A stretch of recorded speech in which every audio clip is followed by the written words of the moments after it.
The first thing I saw when I got out there, the skies are orange, it's dark, and I had a flashlight and I could see down the block. And as we're loading up the cars, the air raid sirens in our town sounded. And I mean, it was like the London Blitz.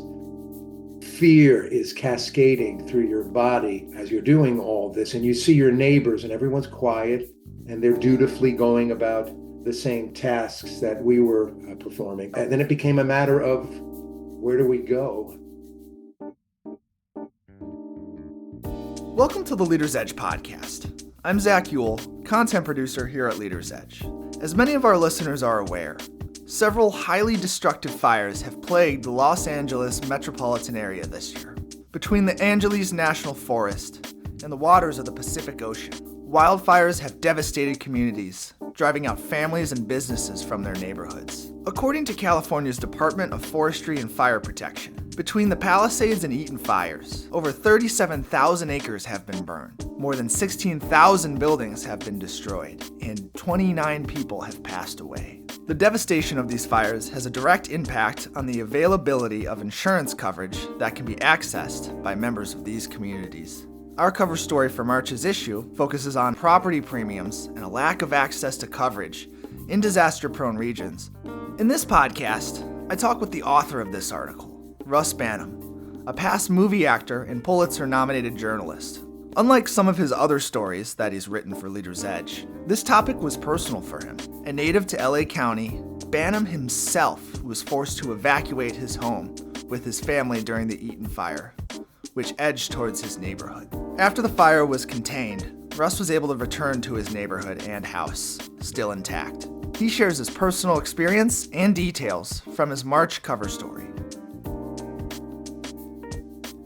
Russ, it's great to hear from you. Before we jump into the news surrounding the LA County wildfires and the story you're currently writing on the ground there, I wanted to ask about your experience with these fires. You live in La Cañada, Flint Ridge, just located south of Angeles National Forest, and more specifically, you're located just west of Altadena, which has been decimated by the Eaton Fire. First off, how are you doing? Well, much better now since the rains and the cold came in. It was, pure terror for many days. On January 7th, well, let's go to January 6th, actually. There's this app called Watch Duty, and it's a literal lifesaver. And we'd been warned on January 6th and had been for several days preceding, of extreme fire danger on January 6th. And the app is a ready, set, go type of warning device. It put us on ready.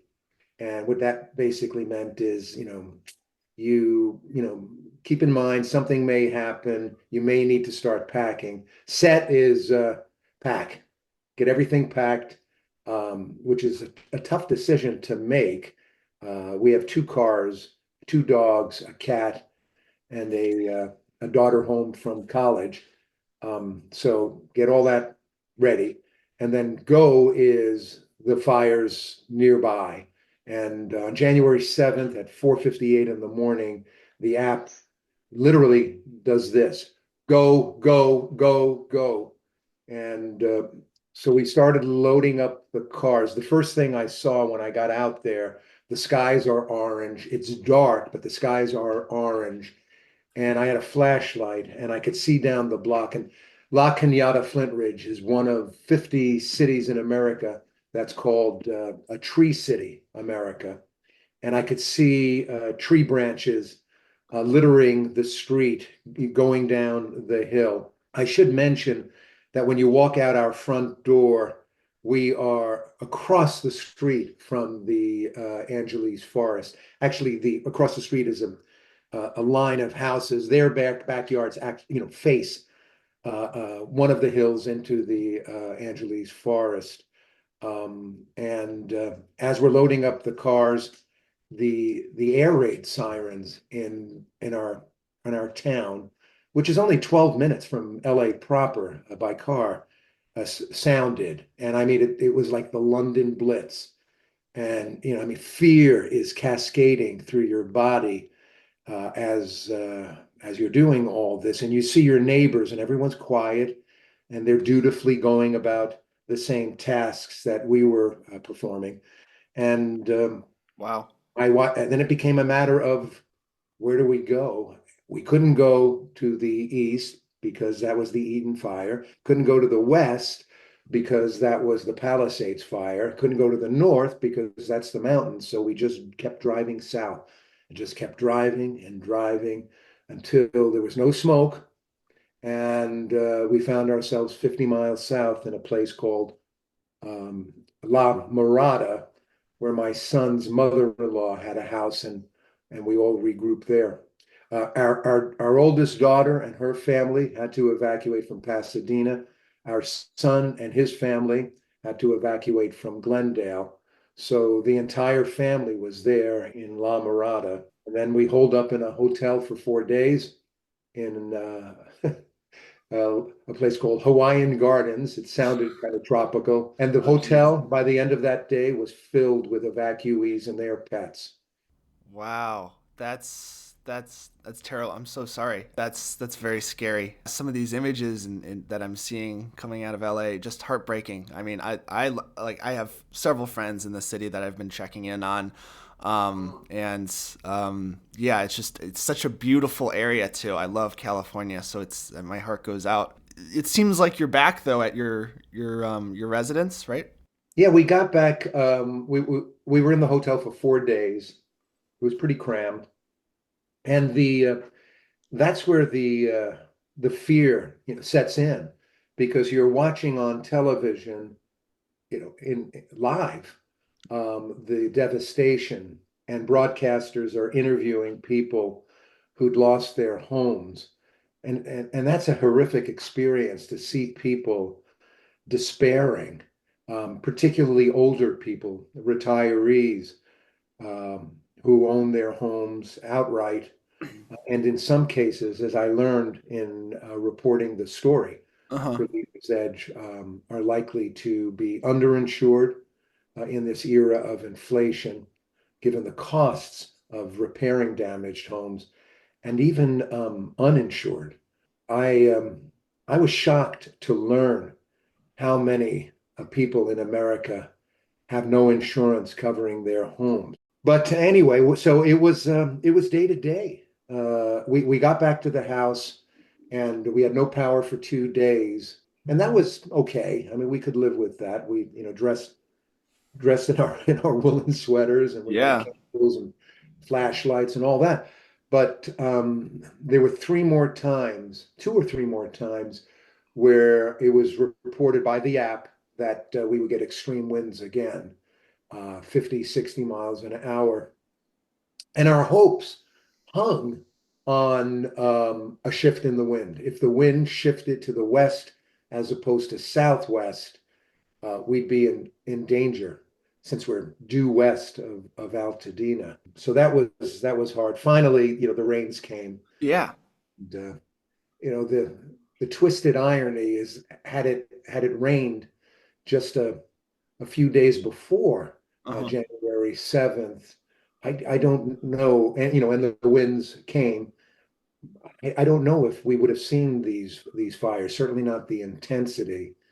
The Insurance Institute for Business and Home Safety just reported, I think it was yesterday, and I'm going to put that in the story, that they did an analysis of drought conditions in Los Angeles County. And in December, there was no drought. But by January, something like 50% or 60% actually of the county was under drought conditions. And that's because there was just no rain. We hadn't had rain here since March of 2024. Wow. Since last year. That's crazy. So I have one question going into that direction, and then I'd like to ask you about your story afterwards. But as of us having this conversation, the fire which has threatened your neighborhood is currently considered the second most destructive in California history, with 17 deaths and, as of reporting this, over 9,000 structures destroyed. Meanwhile, just 25 miles away, the Palisades fire jumped from being California's fourth to third most destructive wildfire over the past weekend, with 11 deaths and over 6,000 structures destroyed as of right now. To put these wildfires even more into perspective, 15 of the past 10 most devastating wildfires have all taken place within the past 10 years in California, according to the California Department of Forestry and Fire Protection. Now, that's very concerning. It would be premature to allocate all of these fires as a result of one cause. However, from your perspective, is it safe to say that there are several contributing factors to these destructive wildfires from being more prominent? Some of which you've kind of talked about already, these being, wind, climate change, forest management, and poor company supervision of properties. Does that all kind of coalesce? Yeah, yeah. Well, certainly climate change is the most unique factor, but not alone. But as we've learned in this fire in Los Angeles County, both fires, an ember can travel um, in 60 seconds, 1 mile, 1 mile in 60 seconds. So this idea of the wildland urban interface being the region where the fires will occur, while true, the fires don't end there.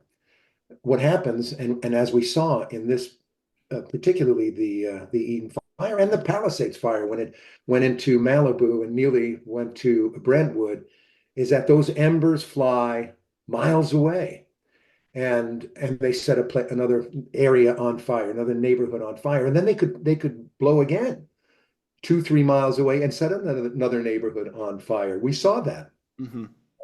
with those half dozen fires at the same time.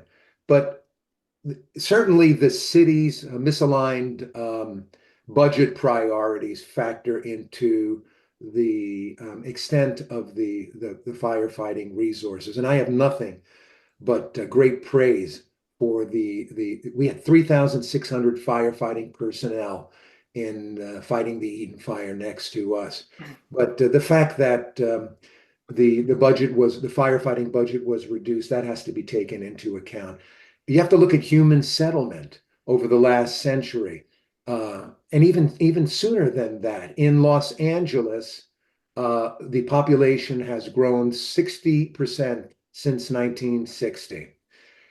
You've got my home, for example, built 75 years ago, and all the houses in this neighborhood where we live Uh-huh. 75 years ago, and older than that. We live in an affluent neighborhood just north of downtown Seattle and Los Feliz, Griffith Park, all that.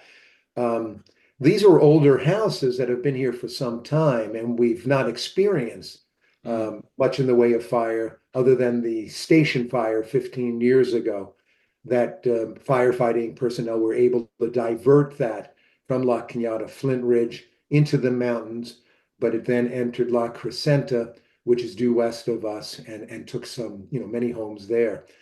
Um, and then I guess last, I mean, if you think of this as an insurance crisis as well, because that's what it is, we've seen numerous insurers leave the state over the last 3, 4 years. State Farm and Allstate stopped writing policies, stopped renewing policies. Farmers temporarily stopped renewing policies. And they did that because of Proposition 103. Gosh, I guess that's 1985.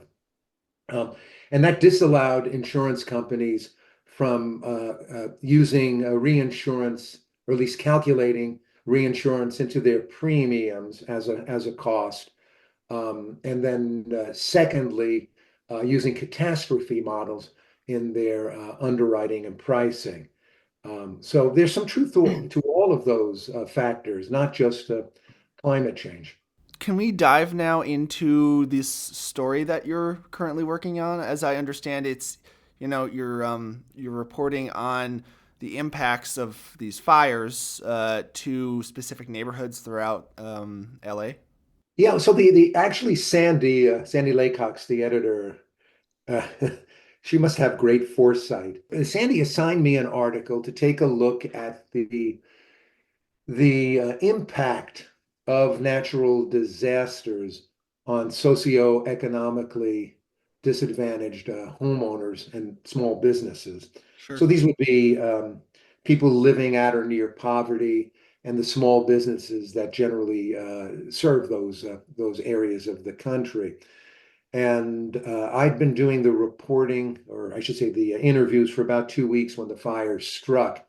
And so I continue to do those interviews. And as I mentioned briefly, the some of the studies that just came out in December and January painted a really bleak picture. Hmm. 65% of the number of homeowners in the United States are underinsured, meaning they can only afford so much coverage, so they have to take on very high deductibles and reduce financial limits of protection. This is amazing too. 10.5% of homes in California, just California, are uninsured.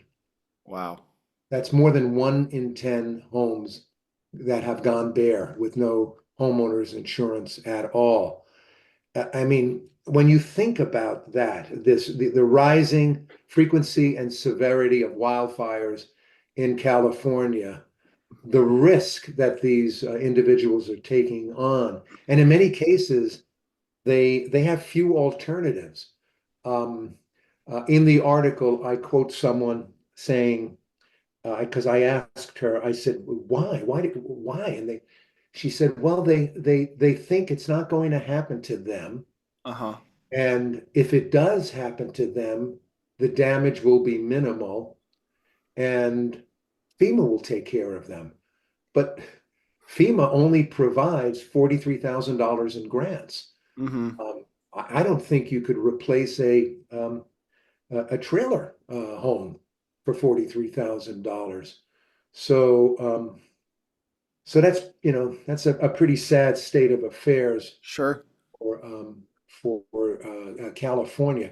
I also learned so rural homeowners are more likely to be uninsured than homeowners in general. Hmm.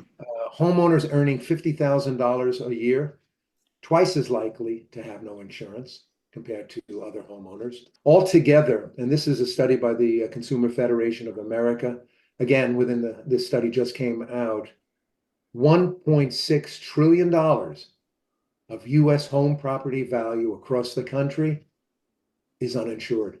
Wow. So now that is an economic catastrophe waiting to happen. What were you hearing from the people you talked to? I did not interview anyone who was uninsured for the catastrophe, but I did have my wife, who's a school teacher. One of her colleagues, also a school teacher, has a close friend who lost her home in Altadena, Oh and no. she had no insurance. And I did get information from my wife through that other school teacher, that she just thought it would never happen to her. She just didn't imagine it. And she's completely distraught, not knowing what to do next. Yeah, A no, related, a that's related issue, insurance issue that I didn't mention uh-huh. that might be of interest to your listeners is the FAIR plan in the state. So Yeah. FAIR plan is a market of state it's a market of last resort property insurance market of last resort. There are 35 of them in the United States right now. In the California FAIR plan, over the last couple years, the number of homeowners that have had no resort other than to find property insurance in the farm market has skyrocketed, uh, primarily because of all those insurers that pulled up stakes and decided not to renew their policies or write new policies in the state. Um, so the good news is just days before the fire, the state insurance commissioner, Ricardo Lara, signed a bill that will give insurers a lot of what they've asked for over the decades, certainly since 1985 and Proposition 103. They can now use reinsurance costs in their calculations of premiums. They Interesting. can now use catastrophe models in calculating what the risks might be for pricing and underwriting. And so the expectations are, or at least were when that bill was signed, that insurers will return to the state and fewer people will be in the FAIR Plan. We're in the FAIR Plan. That's our hope, of course, particularly once we take these steps to make our home fire resistant. There's no getting away from this for insurance companies. Just because they may, decide not to write policies, if they want to stay in a state and do any kind of business whatsoever, they have to participate in that state's FAIR Plan. Well, thank you for chatting, and I am looking forward to reading your article when it's out in Leader's Edge, but I really do appreciate, you telling me about your article, your thoughts on this. It's not every day, we've interviewed somebody who's a writer who is reporting on this subject, but also has been impacted by this risk and subject. So thank you. Well, thank you, Zach, for asking me. That was my conversation with Russ Banham. I hope you enjoyed it. For more Leader's Edge podcasts, go to leadersedge.com.